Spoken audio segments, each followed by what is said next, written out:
Hi, it's Thursday, October 9th, and we're in the garden here. So we were red alert on our hands, gang. Tonight there's a frost warning. So all of the peppers have to come off of these, oh gosh, 10 plants? Okay, with the eggplants, that's 12 plants in these two beds. And any of the last tomatoes need to come inside. So that's going to be a big production tonight, and everyone's agreed to help. So we're going to be doing that. Oh boy. All right, so we're out here trying. Part of the video? Yeah, of course you can be part. So okay, I'll just do this great. one last branch. Okay. So we're out here harvesting. We got one bed done. The routine is we kind of cut a whole branch off, take the peppers off, and then put the empty branch in the wheelbarrow for composting. Declan's doing a great job picking the habanada peppers. He's got instructions to get the ones that are orange. So yeah, we're cranking through. We're halfway done.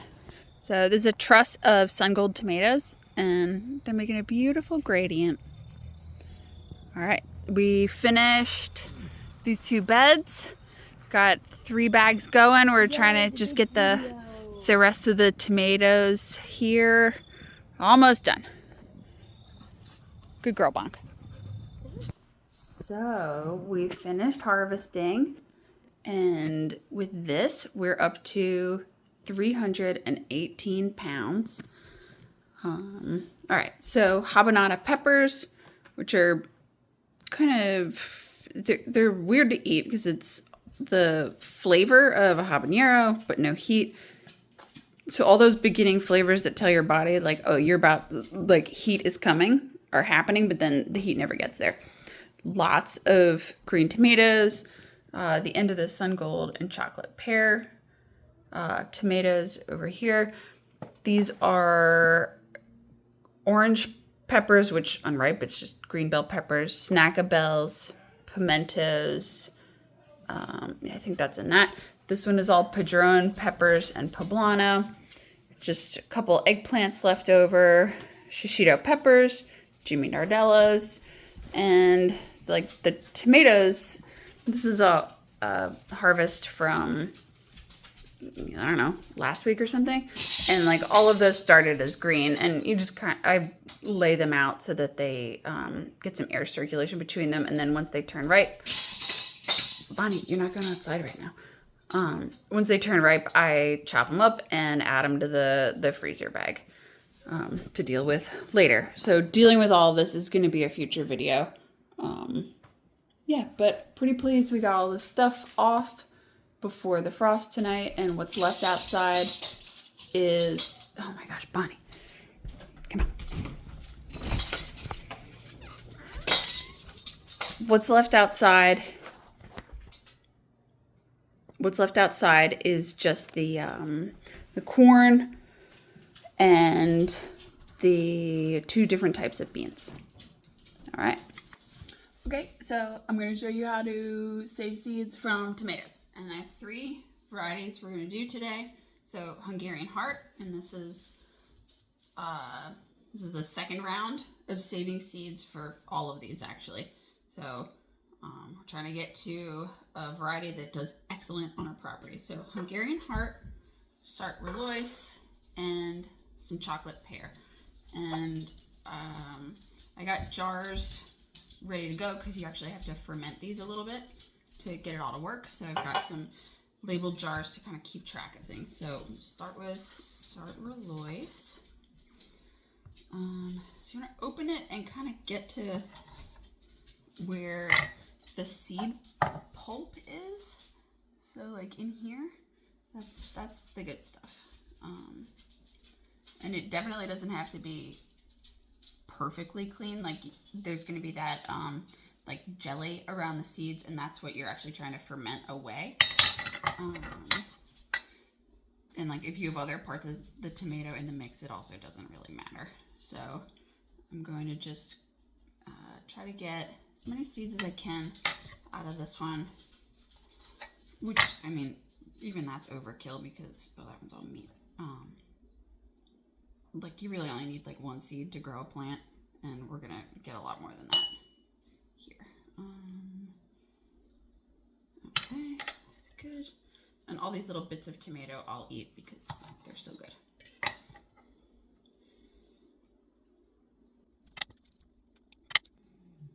I'm kind of surprised how little seeds there are in this.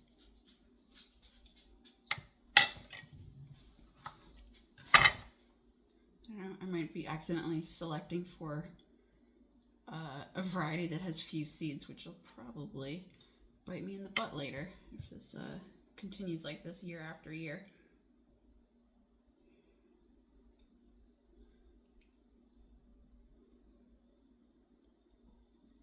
All right, great. So that's the start Rolois. So when that's done, I'll just put the tomato chunks in a pile to eat when we're done here.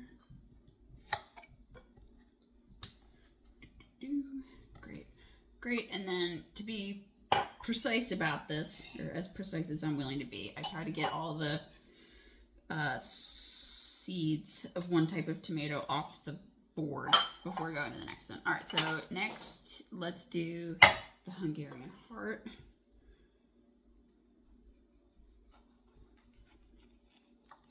Oh, plenty, great. So we're good here. Still learning to kind of how to film this stuff because yeah, I don't know how to do any of this, so it's a learning process. It's just me. Okay, great. Lots of seeds in here. So that like jelly membrane that's around them, around the seeds, who knows what it's called? I'll look it up and figure it out. That needs to actually ferment to get the seeds viable for next year and to have them be able to be stored properly. Like if you just took these seeds and laid them out on a paper towel, it might work, but by fermenting that gel away, it A, removes the gel, and B, it does something to the seed to help it. Because I think that's how it kind of goes, like in nature, like the fruit falls to the ground and it ferments there, and then the seeds can overwinter in the ground or wherever, and you can end up with more tomatoes, but you gotta do that step first. All right, that's plenty from this because yeah, don't need to get every last seed out. All right, and then just gonna clear the deck here. And the last ones I wanted to do were chocolate pear. Yeah, I don't have any seeds. Okay, great. Chocolate pears are these little cuties. And I have a couple of these because they're small. So just a few seeds in each one.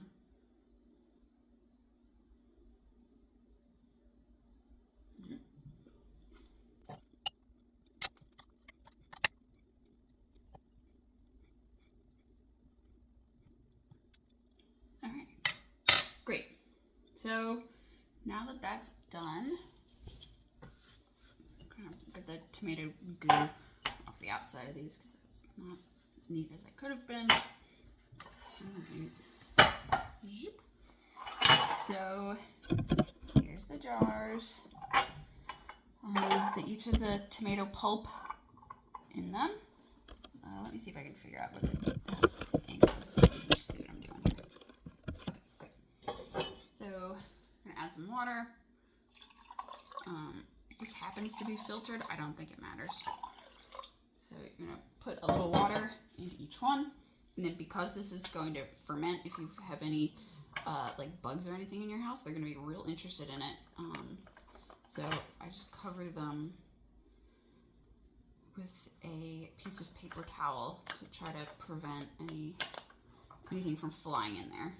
And because of Declan and the dogs, the doors are always open, so there's always some some population of things that fly in the house. Despite our best efforts. I could have really made this easier on myself if I cut the pieces of paper towel bigger, but that's not what happened. Alright. And yeah, I'll just show you what this looks like. It's in there.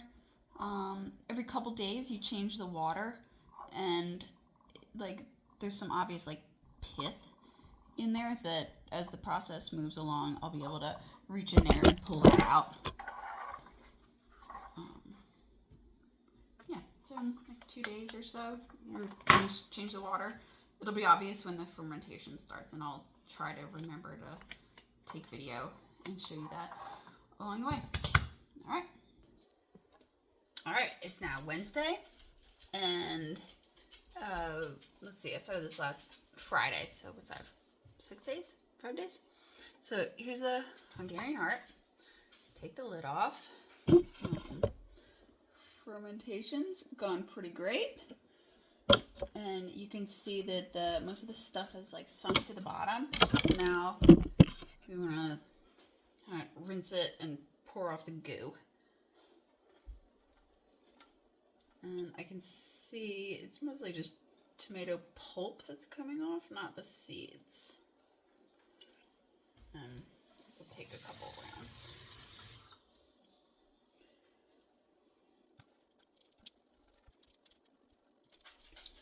So after doing that, you can see it's mostly seeds at the bottom. So nice. I'm gonna add a little bit more filtered water and let it go just a couple days more just to make sure it's totally done. Although I think maybe I'll call it. These look pretty good. They don't have any anywhere of that goo on them. Okay, so yeah, all right, change of plans. We're actually gonna do the next step now. Okay, so I rinsed each of these varieties a couple times, and on the next step, I just have a coffee filter, which I've labeled, because if you've bothered to go this far, you don't want to forget what's what. So spooning the tomato seeds out.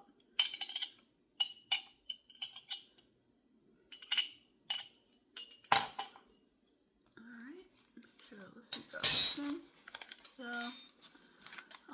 and I usually put the this on like a cookie rack to dry so air can circulate, because if it's just like resting flat on a surface like this, it's just not going to dry. So I'm going to do that to these other ones too.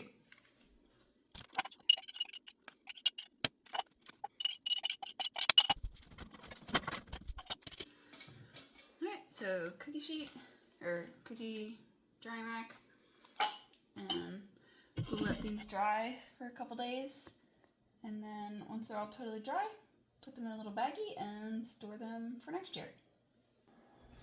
Alright, it's one day after setting the seeds out to dry. They just dried overnight and they're looking great. So we're going to bag them and put them away. So got these cute little seed packets. Seeds are nice and dry. Poured them, most of them in. Right, and I don't seal them shut, but I'll show you what happens. Alright, so we'll next do the chocolate pear seeds. Great. And then last, the Hungarian heart seeds. Mom, I think I accidentally called something. Okay. Okay. So this is the second year we're saving seeds from the Hungarian heart. So I am making a video.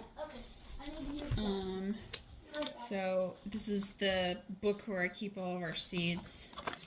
Alright, so for Hungarian heart, I have like the original seed packet, and then These are seeds that I saved after growing this type of tomato for 1 year in our garden, so that I marked as primary.